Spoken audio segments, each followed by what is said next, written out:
नमः सिद्धेभ्यः।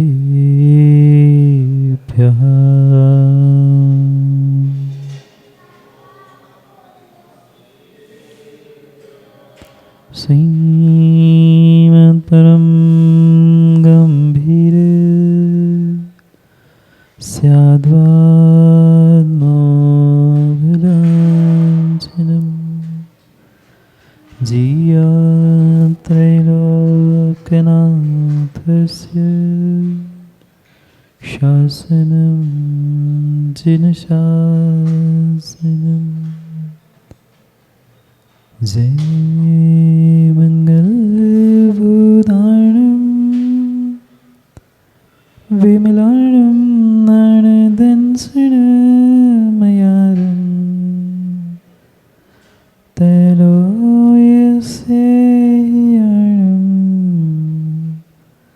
नमोऽस्य सर्वसिद्धाणं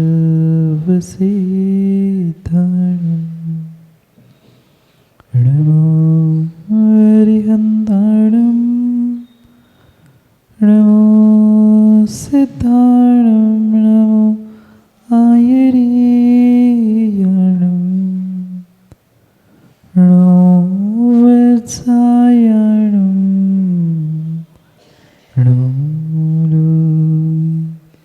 सर्वसाहुरम्।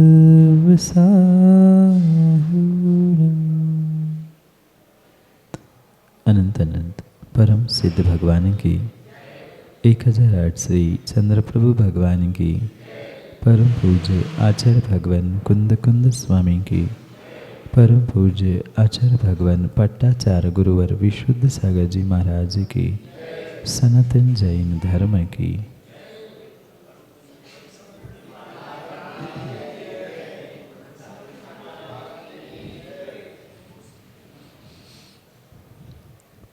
अंतिम निर्देश वर्धमान स्वामी के शासन में हमसे विराजते और उनकी यह पावन पीयूष देशना हम सभी के लिए परम उपकारी। अनादिकाल से हमारी इस आत्मा में जो जन्म जरा और मृत्यु रूपी रोग लगे, उन रोगों का उपशमन करने वाली कोई परम औषधि है तो वह एकमात्र यह चिन्हवाणी। भव्य आत्माओं, संसार का आज हर प्राणी और विशेष करके मनुष्य कहीं न कहीं अपने जीवन में अपने रोगों की दवा को खोजने का प्रयास कर रहा है। चाहे बालक हो, युवा हो, प्रौढ़ हो, स्त्री हो, पुरुष हो, लगभग 80-90% इंसान आज दवा खाकर जी रहा है। ऐसे भी इंसान हमने देखे, वे रोटी कम खाते और दवाइयाँ ज़्यादा खाते। ऐसी स्थिति क्यों बनी? जब रोटी खाने से, भोजन करने से ही सब कार्य सहज रूप से हो रहे थे, पर आज सबके जीवन में इतनी दवाइयों की आवश्यकता क्यों पड़ रही? पहले कभी पीसी जैन साहब समय था, घर में मुश्किल से कोई दवाई आती थी। आज की बात नहीं, लगभग 40 वर्ष पुरानी बात मैं कह रहा हूँ कि मुश्किल से दवाइयाँ घर में आती थी। आज मुश्किल से कोई ऐसी अलमारी होगी जिसमें दवाइयाँ नहीं होगी। अलमारी क्या, लगभग सभी श्रावकों के जेब में, पर्स में वह दवाई आज लेकर ही चलता है। क्या हो गया? क्या पंचम काल का या वर्तमान का 50 वर्षों में इंसान इतना बदल गया? क्यों ऐसी स्थिति बन रही है जहाँ एक सुंदर प्रतिदिन प्रातः काल में हवा चलती थी, वह आज हवा भी बदल गई। क्या करे, हवा बदल गई, सो घर घर दवा मिल रही है, पर इनके पीछे का कारण अगर कुछ है, जो घर में, जेब में, पर्स में, हर स्थान में दवा का स्थान हुआ है, उसके पीछे का कारण एक है कि आज के इंसानों को, आज के व्यक्तियों को उन दवाइयों पर तो विश्वास है, पर प्रभु और गुरु के दुआओं पर विश्वास नहीं है। पहले घर में हर व्यक्ति इतनी खुशहाली से जीता था, घर हो, परिवार हो, समाज हो, देश हो, राष्ट्र हो, सर्वत्र खुशहाली की हवा चलती थी। अब खुशहाली के लिए भी लोगों को दवाई खानी पड़ रही है, खुश रहने के लिए भी, टेंशन फ्री रहने के लिए भी। नहीं सुना आप लोगों ने? रात में सोने के लिए दवाई खा रहे हैं, भोजन पच जाए इसलिए दवाई खा रहे हैं, भूख लग जाए इसलिए दवाई खा रहे हैं। खा किस लिए रहे? क्योंकि आज के इंसानों को जितना विश्वास दवा पर है, उतना विश्वास दुआ पे नहीं है। पहले घर के बुजुर्गों की दुआओं से ही काम चलता था। बालक घर में उठता था, सबसे पहले माता पिता, दादा दादी के चरण स्पर्श करके जय जिनेन करता था। आज तो हाय हेलो क्या होता है, ज़्यादा गुड मॉर्निंग, और वो भी आमने सामने बहुत कम होता है। उठ के सबसे पहले सचिन मोबाइल देखता है, पलंग से बाद में पैर नीचे उतरते हैं, बगल में रखा हुआ पहले मोबाइल देखा जाता है, कितने व्हाट्सएप आए, किसने क्या रील हुआ। कम से कम आधा घंटा 20 मिनट, कम से कम आधा घंटा 20 मिनट मोबाइल चलाए बिना दूसरा कोई काम नहीं होता था। पहले समय होता था, जैसे उठते थे श्रावक थे, सही मायने में श्रावक थे। पहले उठते थे, अपने इष्ट गुरु प्रभु को स्मरण करते थे, नमोकार पढ़ते थे। बहुत कुछ नहीं कर पाए तो कम से कम 9 बार नमोकार, तो 9 बार नहीं, 1 बार नमोकार। और मैंने तो 1 बार नहीं, ऐसे भी जीव देखे, उतना भी समय नहीं, कम से कम ओम नमः सिद्धेभ्य कह के उठते थे। आज सब समय बदल रहा है, सब आधुनिकता की इस कदर हवा बढ़ रही है, इस कदर आधुनिकता की हवा, इस कदर चकाचौंध बढ़ रही है कि व्यक्ति दवा और दुआ का अंतर ही नहीं समझ पा रहा। ये पक्का मानना, अगर सही मायने में जीवन में बुजुर्गों की दुआएं तुम्हारे साथ है, सच्चे देव शास्त्र गुरु की दुआएं तुम्हारे साथ है, तो कभी तुम्हारे लिए दवाइयाँ आवश्यक पड़ेगी ही नहीं। पर क्या करे, उस एक छोटे से पुद्गल के टुकड़े पर तो आज हर इंसान को विश्वास है। दवाई लेते ही नींद आ जाती है, दवाई लेते ही भूख लग जाती है, दवाई लेते ही सब कुछ शरीर नियंत्रित हो जाता है, मन भी, तनाव भी दवाइयों से ठीक हो रहा है। कितनी बड़ी विडंबना है। उन छोटे पुद्गल के टुकड़ों पे तो विश्वास है, पर इन भगवान को हम कहते हैं ये भी तो पुद्गल है, इनको क्यों मानना? वे भी तो गुरु इंसान है, उनको कैसे मानना? हमें देव शास्त्र गुरु पे तो विश्वास नहीं है, पर उन छोटे छोटे पुद्गल के टुकड़े, दवाइयाँ, धन, साधन, उन पे तो हमें अकाट्य श्रद्धा और अकाट्य विश्वास हो चुका है। विचार करना कितना विश्वास सेठी जी उन धन के टुकड़ों पर और पुद्गल के टुकड़ों पर है। आज उन धन के टुकड़ों के पीछे, पुद्गल को टुकड़ों के पीछे एक इंसान दूसरे इंसान को, और एक इंसान क्या, एक माँ बाप अपने संतान को, और एक संतान अपने माँ बाप को भी मारने मिटने के लिए तैयार है। आप हमसे ज़्यादा अखबार पढ़ते हैं, आप हमसे ज़्यादा न्यूज़ चैनल, टीवी और मोबाइल आदि के माध्यम से सब वार्ताओं को समझते हैं। क्या ऐसा नहीं हो रहा? क्यों नरेंद्र जी ऐसा नहीं हो रहा? क्यों हो रहा है? क्यों हो रहा है? क्यों हो रहा है? क्योंकि उन पुद्गल के टुकड़ों पर तो आज के इंसान को विश्वास है, पर अपने आप पर, अपने माँ बाप पर, अपने गुरु और अपने प्रभु पर विश्वास नहीं है। विश्वास मानना, अगर विश्वास के साथ तुमने जीवन का, घर का, परिवार का, समाज का प्रत्येक कार्य अगर विश्वास के साथ किया होता, बुजुर्गों को, माँ बाप को, गुरुओं को और प्रभुओं को विश्वास में लेकर काम किया होता, तो उनकी दुआओं से ही तुम्हारा जीवन संवर जाता। पर आज दुआओं को प्राप्त करना कौन चाहता है?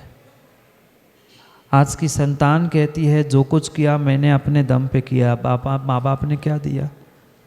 ठीक है, उन्होंने उतना करते हुए पूर्ण किया, पढ़ाना था पढ़ा लिया, पढ़ाई तो मैंने की, पैसे मैंने कमाए, सब कुछ मैं कर रहा हूँ। भूल मत करना। जिसके पास माँ बाप और गुरुओं की दुआएं नहीं होती, माँ बाप और गुरुओं की दुआएं नहीं होती, वो जीवन में कितनी ही धन दौलत संपत्ति जो चाहे इकट्ठा कर ले, पर वह कभी अपने जीवन में सुख शांति का वेदन कर ही नहीं सकता। और आज यही बहुत बड़ी विडंबना घर परिवार में, समाज, देश, राष्ट्र में देखने के लिए मिल रही है। दिन ब दिन साधन बढ़ रहे हैं, दिन ब दिन सुख के साधन बढ़ रहे हैं, नहीं बढ़ रहे, प्रतिदिन बढ़ रहे हैं। रोज नए नए साधन घर में एकत्रित हो रहे हैं। कभी एक टू व्हीलर क्या मुश्किल से साइकिल देखने के लिए मिलती थी। उन जमाने की याद कर लेना, 50 वर्ष पहले जब किसी के घर में साइकिल भी आती थी, अड़ोस पड़ोस के लोग देखने आते थे, अरे नई साइकिल आई है, घर में नई साइकिल आई है, घर में नया टीवी आया है। आज रोज नई कार आती है, पुनः बिकती है, पुनः नहीं आती है, पुनः जाती है। कोई फर्क नहीं पड़ता। दिन ब दिन साधन बढ़ रहे हैं। पर जितने साधन बढ़ रहे हैं, जितने सुख के साधन बढ़ रहे हैं, पक्का मानना उतना ही सुख घट रहा है। उतना ही सुख घट रहा है। सुख के साधनों के साथ सुख बढ़ना चाहिए था, पर सुख के साधनों के साथ आज दुख बढ़ रहा है और सुख कम होते जा रहा है। क्योंकि हमें जिन पर विश्वास करना चाहिए था, जिनके दुआओं से ही मेरा जीवन चलने वाला था, उन पर हमें आज बिल्कुल भी विश्वास नहीं है। विचार करो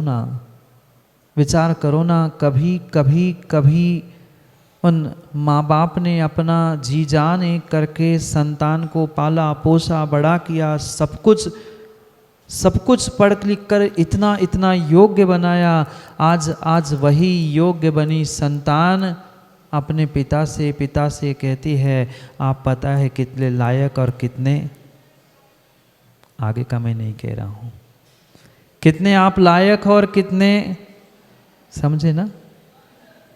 नहीं, मैं नहीं कह रहा हूँ, पर वह कहने के लिए भी आज की संतान पीछे नहीं हटती कि वे लायक है कि नालायक है। बुजुर्गों, माता पिताओं, संतान को उतना ही सिखाना, उतना ही योग्य बनाना कि वह तुम्हें नालायक कहने की योग्यता ना रखे।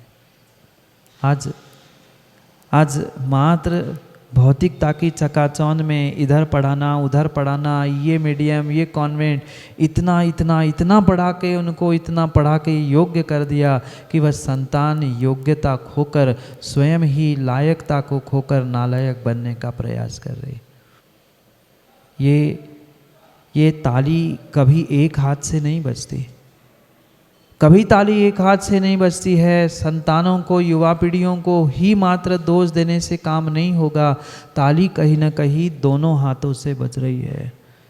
दोनों को अपने कर्तव्यों का बोध नहीं है, दोनों को परस्पर में प्रेम वात्सल्य और परस्पर के एक दूसरे के सामंजस्य का बोध ही आज नहीं बचा है, जिस कारण से ये बहुत बड़ी खाई और बहुत बड़े जनरेशन गैप आज घरों घरों में दिख रहे हैं। कुछ घर में समस्या भी है, कुछ समस्या भी है, तो भी घर में 2-4 लोग होने पर भी एक दूसरे से प्रेम से वार्ता नहीं कर पाते, प्रेम से बात नहीं कर पाते। कैसी हवा चली है, कैसी हवा चली है। वे मौसम में चलने वाली हवाएं तो फिर भी कभी कभार वो मौसम विभाग के द्वारा फोरकास्ट किए जा सकते हैं, बताते हैं ना 2 दिन ठंडी हवाएं चलेगी, वहाँ बर्फबारी होने वाली, वहाँ ये होने वाली है। लगभग 80-90% कहा हुआ सत्य भी हो जाता है। मौसम के प्रकृति में चलने वाली हवाओं का तो वह फोरकास्ट किया जाता है, बताया जा सकता है, पर इंसान के मन में कैसी हवा चलेगी और इंसान कब कैसा बदल जाए, कोई भरोसा नहीं, कोई भरोसा नहीं। आजकल तो मौसम की तो फिर भी बताई जा सकती है, पर आजकल के इंसान की माँ बताई जा सकती है नहीं। कब कौन अपना इंसान कब पराया हो जाए और कब पराया अपने सहयोग करने के लिए खड़ा हो जाए, कोई भरोसा नहीं, कोई भरोसा नहीं, कोई भरोसा नहीं। मात्र और मात्र ये भौतिकता की चकाचौंध की जो ये हवा चल रही है, जो स्पर्धा ईर्ष्या की एक जो बदबू की भरी हवा चल रही है, यही घर परिवार और समाज को तबाह कर रही है। जो कुछ भी हूँ मैं हूँ, जो कर रहा हूँ मैं कर रहा हूँ, मैं सबसे बड़ा, ये बड़े बनने की जो स्पर्धा सर्वत्र चल रही है, यही बड़े बनने की स्पर्धा ईर्ष्या की ही ये हवा की लहर सब और सब तबाह कर रही। चाहे धर्म हो, धर्म आयतन हो, घर हो, परिवार हो, देश हो, राष्ट्र हो, सर्वत्र यही बड़प्पन की, मेरे बड़ेपन बनापन दिखाने की जो सर्वत्र हवा चल रही है, यही सबकी दवाओं का कारण बन रही है। आज इंसान का शरीर बीमार है, आज इंसान का मन बीमार है, आज इंसान की आत्मा बीमार है। स्वस्थ है क्या? स्वस्थ है क्या? हम संसार में आए हैं, कर्मों के साथ है, आत्मा तो वैसी ही बीमार थी। मनुष्य पर्याय मिली थी, मन मिला था, धर्म मिला था। इस धर्म के माध्यम से, इस मनुष्य पर्याय के माध्यम से हम अपने मन को, अपने तन को कम से कम तंदुरुस्त रख सकते थे, पर क्या करें? दोनों के लिए हमारे पास समय है ही नहीं है। मात्र और मात्र हमारा पूरा समय धन और धन कमाने में लगा है। जितना समय मिलता है आज के इंसान को, और बड़े बड़े शहरों में तो मैंने सुना 2-2, 3-3 बजे तक एक दुकानें बंद हो जाती है, दूसरी दुकानें खुलती है ना सराफे पे, वो बंद हो गई, दूसरी शुरू हो गई। वो बंद करके घर नहीं पहुंचते होंगे, तब तक दूसरे खुलने का समय होता है। कर क्या रहे हैं? एक इंसान, एक मनुष्य पर्याय को प्राप्त करने के बाद भी ज्ञानी तुम कर क्या रहे हो? थोड़ा सा विचार तो करो। कैसी अंधी दौड़ लगी है, मैं ये प्राप्त कर लूँ, मैं ये भी कमा लूँ, ये भी कमा लूँ, जबकि घर में कोई कमी नहीं है। माँ, कमी है कुछ घर में? नहीं है। क्या 2 समय का भोजन नहीं मिल रहा? 4 समय का भी मिल नहीं रहा? सब कुछ व्यवस्था है, पर फिर भी मरे जा रहे हैं, फिर भी दौड़े जा रहे हैं, फिर भी प्राप्त करने की स्पर्धा लगी है। क्योंकि जो मिला है उसमें खुश नहीं है, जो दूसरे के पास है उसे देखकर सबसे अधिक दुख है। दुख अपना नहीं है। जितनी मानसिक बीमारियां हैं वह अपने मानसिकता से, अपने शरीर से, अपने स्वयं से नहीं है, अपितु दूसरों को देख के सबसे अधिक मानसिक तौर पे व्यक्ति बीमार है। वो इतना क्यों अच्छा, उसके पास ये क्यों है, वो क्यों ऐसा कर रहा है, अरे मैं कैसा हूँ, मुझे क्या करना है, मेरे साथ क्या हो रहा है, इसके बारे में तो हमारे पास आज सोच है ही नहीं है, समय ही नहीं है। जितने जितने तनाव में, टेंशन में, डिप्रेशन में आज युवा है, कहीं ना कहीं वो दूसरों की बातों को लेकर ही चिंतित है। उसने ऐसा क्यों किया, उसको ऐसा नहीं करना चाहिए था, वो ऐसा क्यों करता है, पता नहीं कितने और कितने सारे बातों को लेकर अपने आप को, अपने मन को हम स्वयं से ही बीमार कर रहे हैं। और पक्का है जिसका मन खराब है उसका तन कुछ ही घंटों में खराब होगा ही होगा, पक्का है। तन खराब होने में समय नहीं लगता। बस मन खराब कर लो, कुछ मिनटों में, कुछ घंटों में ही शरीर खराब हो जाता है। आज जितनी भी बीमारियां हैं, सब बीमारियों की जड़ अगर शरीर की बीमारियों की जड़ है तो मन है। मन ही तंदुरुस्त नहीं है, मन भी मजबूत नहीं है। और जिसका मन मजबूत नहीं है, मन तंदुरुस्त नहीं है, शरीर के लिए कितनी ही दवाई खा लेना, पर उसका जीवन पर्यंत बीपी, शुगर, हार्ट अटैक आदि की समस्याओं के लिए दवाइयाँ बंद होने वाली, बोलो ना हाँ, नहीं है। वो तब जन्मजात जब तक जी रहे हो तब तक दवाई खाते खाते ही जो दवाई बंद कर दी को चले गए। कितना विश्वास उन दवाइयों पर है, उन दवाइयों से काम हो ज़रूरी नहीं है। उन दवाइयों की जगह सही मायने में प्रभु, गुरु और बुजुर्गों की दुआई लेकर जीते होते तो शायद दवाइयों की आज आवश्यकता ही नहीं होती। क्या पहले ज़माने के श्रावक जीते नहीं थे? आज थोड़ा सा कुछ हो जाता है, अरे खून की बोतल चढ़ा दो, अरे ये बोतल चढ़ा दो, फलाना इंजेक्शन लगा लो। क्या 50-100 वर्ष पहले कभी घर में डिलीवरी नहीं होती थी? क्या कुछ बीमारियां नहीं होती थी? पर कितनी सहजता से वह शारीरिक बीमारियां ठीक होती थी, क्योंकि सबका मन मजबूत था, सबके संबंध, रिश्ते और सबकी एक दूसरे की दुआओं के प्रति विश्वास था। पर आज इंसानों के प्रति विश्वास आज इंसानों को इंसानों के ही प्रति विश्वास नहीं है। उनकी बुजुर्गों की और गुरु की, प्रभु की दुआओं पे किनको विश्वास है? नहीं है। जब गुरु और प्रभु पे ही विश्वास नहीं है, अपने जन्म देने वाले माँ बाप पर ही विश्वास नहीं है, फिर दूसरों की क्या बात करे? ये मनुष्य पर्याय के बेशकीमती क्षण पुनः जीवन में ज्ञानियों लौट के आने वाले नहीं हैं। जो मिला है, जितना मिला है, उतना हमें प्राप्त होने पर उसका अगर सदुपयोग नहीं कर पा रहे हैं तो मनुष्य पर्याय में अनेकानेक साधनों को जोड़ने से कभी सार्थकता होने वाली नहीं है। इसलिए जितना जब हमें मिल रहा है उसका सदुपयोग करने का हमें पुरुषार्थ करना होगा, क्योंकि पुनः ये मिले आवश्यकता नहीं है। ज़रूरी नहीं है अगली पर्याय में मनुष्य बने, और माना कि धोखे से मनुष्य बन भी गए, ज़रूरी नहीं है कि हमें जैन कुल मिले। जैन कुल भी मिला तो ज़रूरी नहीं है बुद्धि, विवेक, ज्ञान, निरोग शरीर नहीं है। यहाँ बैठे बैठे तो सब समझ में आता है, पर यहाँ से जाने के बाद सब भूल जाते हैं। भूलने के लिए नहीं, मैं पुनः याद दिला रहा हूँ, इसीलिए पुनः याद दिला रहा हूँ। थोड़े से संभल जाओ। ये बाहर की साधनों से जीवन की साधना होने वाली नहीं है। जीवन की साधना मात्र और मात्र दवाइयों को लेते होने वाली नहीं है। सही मायने में अगर जीवन में कुछ काम करेगा तो दूसरों की दुआइयाँ ही काम करेगी।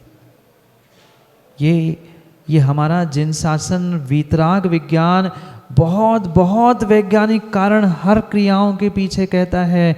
क्यों कहा सबको खुश रखो, क्यों कहा दूसरों को दुख मत देना, क्यों कहा अहिंसा दया करुणा इनका पुरुषार्थ करो। मात्र और मात्र तुम जिन जिन के साथ दया करुणा अहिंसा का पुरुषार्थ करोगे, उनसे मिलने वाली दुआएं ही तुम्हारे लिए कार्यकारी होगी। वह दुआई ही तुम्हारे लिए कार्यकारी होगी। अरे किसी गरीब को जिसके पास शाम के भोजन की व्यवस्था नहीं थी, उसके लिए तुमने 2 रोटी की व्यवस्था कर ली, 2 रोटी उसको खिला दी, क्या वह दुआई नहीं देगा? पर इतना विचार कहाँ करते हैं। लाखों करोड़ों अरबों खरबों का नाम के बदले में दान देने का पुरुषार्थ तो आज का इंसान कर रहा है, पर ज़रूरतमंद को आवश्यक व्यक्तियों को उनकी आवश्यकताओं की पूर्ति करने के लिए कभी कभी सहयोग नहीं करता, क्योंकि वहाँ नाम नहीं हो रहा है, वहाँ दिखावा नहीं हो रहा है। सही मायने में तो धर्म यही है, सही मायने में तो धर्म यही है, जहाँ जब जिसको जैसी आवश्यकता है उसको उस समय उस प्रकार से उन आवश्यकताओं को पूर्ण करने का पुरुषार्थ कर लेना, सहयोग कर लेना, यही दया और यही करुणा सही मायने में काम में आने वाली है। पर कितने लोग सही मायने में उसे चरितार्थ कर पा रहे हैं, और कितने मात्र दिखावे के लिए दया और करुणा करते हैं। फोटो खींचने के लिए तो बहुत सारे करते, नाम के लिए तो बहुत सारे दान देने वाले हैं, पर जहाँ आवश्यकता है, जहाँ ज़रूरत है, जिनको आवश्यकता है, उन आवश्यकमंदों को कितने लोगों ने सहयोग किया। दूसरों की छोड़ दो, हम अपने भी बारे में सोचे ना, हम अपने स्वयं के बारे में सोचे। भले ही लाखों करोड़ों हम दे पाए ना दे पाए, पर किसी गरीब का सहयोग किया है, उसको पढ़ाई के लिए सहयोग किया है, उसको एक समय का भोजन हमने करवाया है, जीवन पर्यंत वो तुम्हें दुआ देगा। वो दुआ उसकी दी हुई दुआई, उसकी दी हुई दुहाई ही तुम्हारे जीवन में सकारात्मक ऊर्जा के रूप में काम में आएगी। प्रत्येक वस्तु से और प्रत्येक व्यक्ति से कहीं न कहीं ऊर्जाएं निकलती है। ये आशीर्वाद, ये दुआ, ये बद्दुआ, ये श्राप अन्य कुछ नहीं है। उस व्यक्ति के अंतरंग में जो उठने वाले तरंगे हैं, वरगणाएं हैं, वो ही कहीं न कहीं दूसरे के लिए संप्रेषित करके वही उसके लिए निमित्त बन रही है। ठीक है, व्यक्ति का अपना अपना पुण्य पाप होता है, पर इस पुण्य पाप में भी कहीं न कहीं दूसरे की दुआएं और बद्दुआएं काम में आती है। अनुभव किया हो नहीं किया हो तो करके देख लेना। एक दूसरे व्यक्ति की दुआ बद्दुआएं कहीं न कहीं नैमित्तिक रूप में निमित्त बनती है। पुनः कह रहा हूँ, अपना पुण्य अपना उपादान ये सर्वोपरि होने पर भी कहीं न कहीं दुआएं बद्दुआएं निमित्त भूत होती ही है। अगर होती नहीं है तो गुरु के पास आकर कुछ कार्य करने से पहले आप आशीर्वाद क्यों लेते हैं? महाराज, हम अमुक कार्य कर रहे हैं, हम यात्रा के लिए जा रहे हैं, हम ऐसा कर रहे हैं, पेपर जमे जा रहे हैं, ये हो जाए वो हो जाए, गुरुजी आशीर्वाद दे दो। क्यों? क्या आशीर्वाद से काम हो रहा है? आशीर्वाद से ही काम नहीं हो रहा है, पर आशीर्वाद के बिना भी काम हो जरूरी नहीं है। जिन व्यक्तियों को विश्वास है उन व्यक्तियों के लिए वो आशीर्वाद भी बहुत बड़ा काम करता है। हमने देखा है कोरोना जैसे महामारी के समय में जिनको गुरुओं की आशीर्वाद पर, दुआओं पर आप विश्वास था, वे 90-95% उनके लंग्स काम करना बंद करने के बाद भी अस्पताल से वापस आ गए। और जिनको धर्म पर, दुआओं पर विश्वास ही नहीं था, कुछ नहीं होता, देख लेंगे दवाई से और इससे हो जाएगा, वे दवाई खाकर भी 10-20% इन्फेक्टेड होने पर भी लौट कर वापस नहीं आए, क्योंकि उन्हें दवाइयों पर अधिक विश्वास था, दुआओं पर नहीं था। दवाई अपना काम करेगी, दवाइयाँ भी अपना काम करेंगी, पर दवाइयों से भी अगर सर्वाधिक कार्य कोई करता है तो वह दुआ ये है। पर आज इंसान दवाइयों के पीछे तो दौड़ रहा है, पर जहाँ से दुआ मिल सकती है, जहाँ से आशीर्वाद मिल सकता है, जहाँ से जीवन बदल सकता है, उन सच्चे देव शास्त्र गुरु को कितना याद करता है और कितना मेडिकल के दुकान के पास दौड़ता है। अपने आप से पूछना, अपने आप से पूछ लेना। थोड़ा सा भी सौरभ सर दर्द होता है तो सबसे पहले वह गोली याद आती है, प्रभु और गुरु याद। बोलो ना माँ, आते हैं क्या? थोड़ा सा सरदर्द भी होता है, बुखार भी चढ़ता है तो पहले दवाइयों की याद आती है, गुरु और प्रभु की दुआओं की याद, उनके पास पहुंचने की याद हमें आती नहीं है। फिर कई महीनों से दवाई खाते खाते खाते दवाइयाँ काम करना बंद कर देती है। फिर जाके जब सब काम बिगड़ जाता है फिर पहुंचते हैं कि गुरुजी आप कुछ करो। सब डॉक्टर को दिखा लाए, सब डॉक्टर को दिखाने के पहले ही गुरु के पास ले आता, प्रभु के पास ले आता, उनकी दुआओं को प्राप्त कर लेता तो शायद दर दर की ठोकरें खाते हुए तुम्हें इतनी दवाओं को करना ही नहीं इतना करता, इतने अस्पतालों में घूमना ही नहीं पड़ता। क्या करें, क्या करे, क्या करे? जीते समय भी दवा चाहिए, जन्म के समय दवा, जन्म लेने के बाद जीने के लिए दवा, और आजकल तो कह दूँ मरने के लिए भी दवाई खाई जा रही है।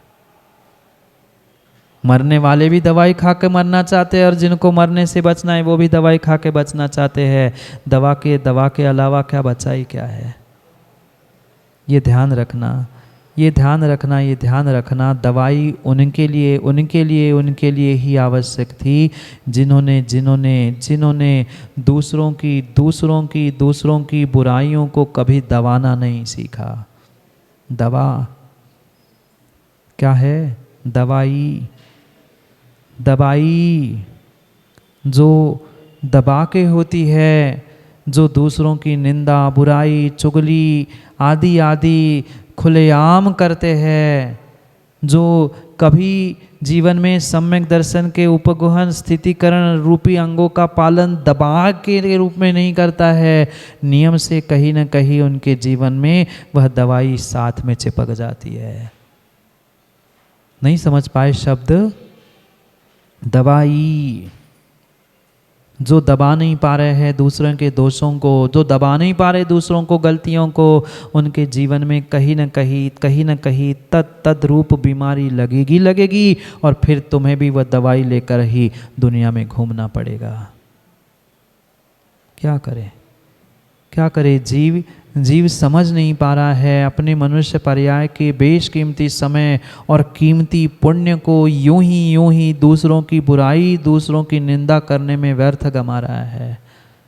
आप धर्मात्मा बने हो, मनुष्य बने हो, जैन कुल में जन्मे हो, कितना बड़ा पुण्य का नियोग है कि आपको सभी धर्मात्मा की दृष्टि से देख रहे हैं, और धर्मात्मा के दृष्टि से देखने के बाद भी आप छल कर रहे हो दूसरों के साथ नहीं।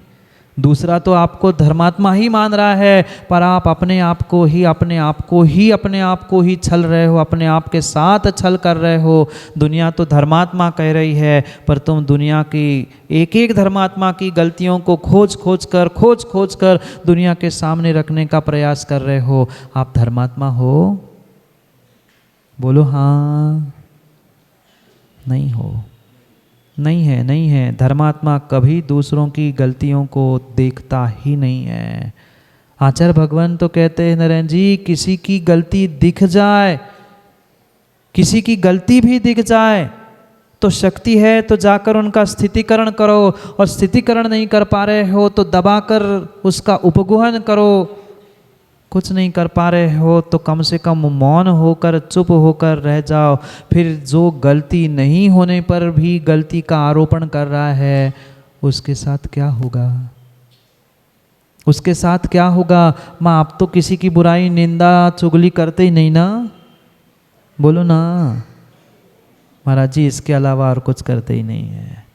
मंदिर में भी बैठे हैं तो निंदा पुराण चलता है, इसके घर में ये हुआ, उसके बहू ने ऐसा किया, इसके बेटी ने किया, फलाना डिमका, पूरा समय निंदा पुराण में ही हमारा व्यतीत हो गया। महापुराण पढ़ना था, पद्म पुराण पढ़ना था, पर निंदा पुराण शुरू होता है मंदिर में बैठकर। पुण्य मिलेगा ना? पुण्य मिलेगा ना? नहीं मिलेगा, नहीं मिलेगा, नहीं मिलेगा। कर सको तो दूसरों की प्रशंसा करो, दूसरों की अच्छाइयों को उजागर करो, दूसरों की बुराइयों को, और जो मौजूद ही नहीं है ऐसे दोषों का आरोपण करते हुए अवर्णवाद करने से किसी सामने वाले का अहित हो ना हो, पर तुम्हारा अहित हो रहा है। भूल मत करो। और मुझे तो आश्चर्य लगता है श्रावकों आप लोगों का, आप लोग भी कैसे निंदा रसालू हो। कोई निंदा करता है, बुराई करता है तो और सुनते, और सुनाओ क्या हुआ, क्या हुआ, सुनाओ क्या हुआ। सुनने वाला ही निंदा करने वालों को प्रेरणा दे रहा है। जो निंदा बुराई कर रहा है उनसे साफ जाके कहो ना, भाई हम दूसरे का कचरा हमारे घर में नहीं रख रहे हैं, तुम कचरा अपने पास रखो, दूसरे की बुराई हमारे घर में, हमारे मंदिर में आके मत करो। पर क्या करे मड़ावरा ज्ञानी सोचता है कि चलो हमें दूसरों के अंदर की बात पता चल रही है, हम खोज के और इसको बताओ, उसको पूछ लो। नहीं, एक बात सही बताओगे क्या सेठी जी? बताओगे? नहीं बताओगे। छोटी सी बात, छोटा सा प्रश्न पूछना चाहता हूँ। अगर आपको कोई कह रहा है कि मैं आपको महीने के 1 लाख रुपए दे रहा हूँ, बस आपका जो खाली प्लॉट पड़ा है वो हमें प्रयोग करने के लिए दे देना। सेठी जी ने पूछा क्या करोगे आप? उसने कहा कुछ नहीं, हम आपके उस खाली प्लॉट में म्युनिसिपालिटी का कचरा प्रतिदिन लाकर भर के रखेंगे, पर आपको 1 लाख किराया देंगे। आप दे दोगे ना? कचरा भरने के लिए आपके घर के बगल में खाली प्लॉट पड़ा था, उसमें कचरा भरने के लिए आप लोग कौन देगा? 1 नहीं 10 लाख देने तैयार हो। फिर क्यों? फ्री में 10 लाख मिल रहे हैं मोदी, ले लो ना। फ्री में कुछ नहीं करना है, वे सब कुछ करेंगे। बस आपके बगल में एक प्लॉट खाली पड़ा है, उसमें वो प्रतिदिन रोज म्युनिसिपालिटी का कचरा आएगा, भरेगा, और जब ले जाना है वो ले जाएंगे। रख लो, 10 लाख मिले महीने के।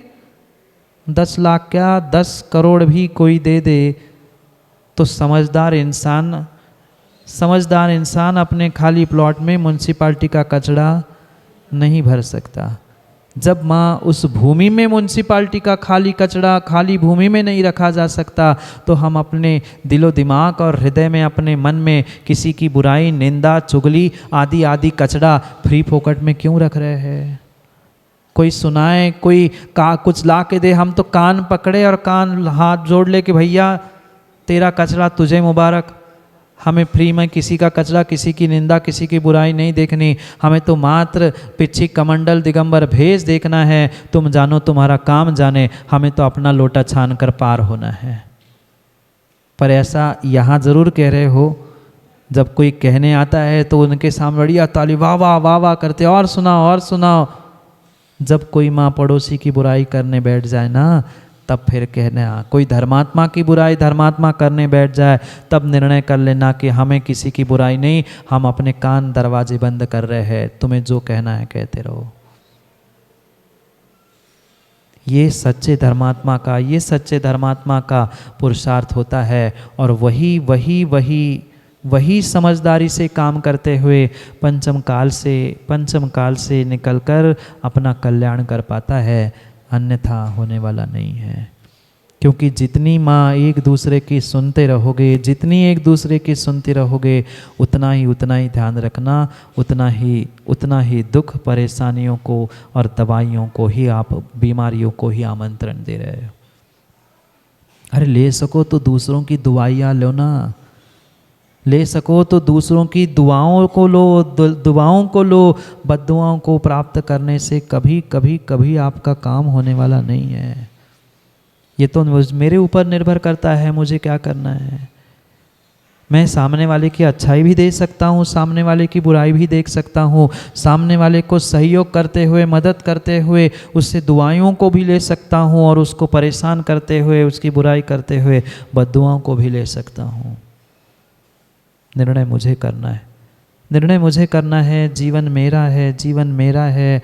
आजकल के तो व्हाट्सएप, मोबाइल और दुनिया भर के सब साधन मात्र इसी स्पर्धा में लगे हैं। इसकी बुराई, उनकी बुराई, उनकी बुराई। क्या चल रहा है, क्या चल रहा है? हम सोचे कौन क्या कर रहा है, इससे ज़्यादा मैं क्या कर रहा हूँ, मैं कितना धर्मात्मा हूँ, मैं कैसा सम्यक दृष्टि हूँ। ये सोच समझकर अपने जीवन को, अपने आप को बदलने का प्रयास करना है। जाओ, समय हो गया है घड़ी का। क्या करे, घड़ी तो किसी के लिए, घड़ी तो किसी के लिए रुकती नहीं है। घड़ी किसी के लिए नहीं रुकती, और कर्म भी किसी के लिए नहीं रुकेंगे। कर्म भी किसी के लिए नहीं रुकेंगे, घड़ी भी किसी के लिए नहीं रुकेगी, समय भी किसी के लिए नहीं रुका है। ना आज तक रुका है, ना आगे रुकेगा। हम समझे, सोचे, ये भौतिकता की, स्पर्धा की, ईर्ष्या की हवा को किसी दवा से नहीं, हमें दुआ से ही ठीक करना है। दुआ से ही ठीक करना है। हमें सच्चे देव शास्त्र गुरु मिले हैं, बुजुर्ग मिले हैं। उनका सानिध्य सन्निधि प्राप्त करते हुए उनकी दुआओं से जीवन को बदलने का प्रयास करो। दवाओं से रोग दब सकता है। दवाई रोग को दबाई रखेगी। दवाई रोगों को दबा के ही रखेगी, नाम ही दवाई है। पर दुआएं उस रोगों को ठीक कर सकती है। समझे, सोचे, विचार करें, और जीवन में उन दवाओं की जगह दवाइयों का स्थान हम विश्वास के साथ प्राप्त करें। क्योंकि दवा आपको ठीक कर पाए ना कर पाए, पर प्रभु, गुरु और बुजुर्ग की दुआ आपको दवा से भी बढ़कर काम करने वाली हो सकती है। पर विश्वास आपका मायने रखता है। समय पर, समय की बात के लिए पुनः समय पे मिलते हैं, क्योंकि समय पे किया गया काम समय को दिलाता है। बोली भगवान महावीर स्वामी की।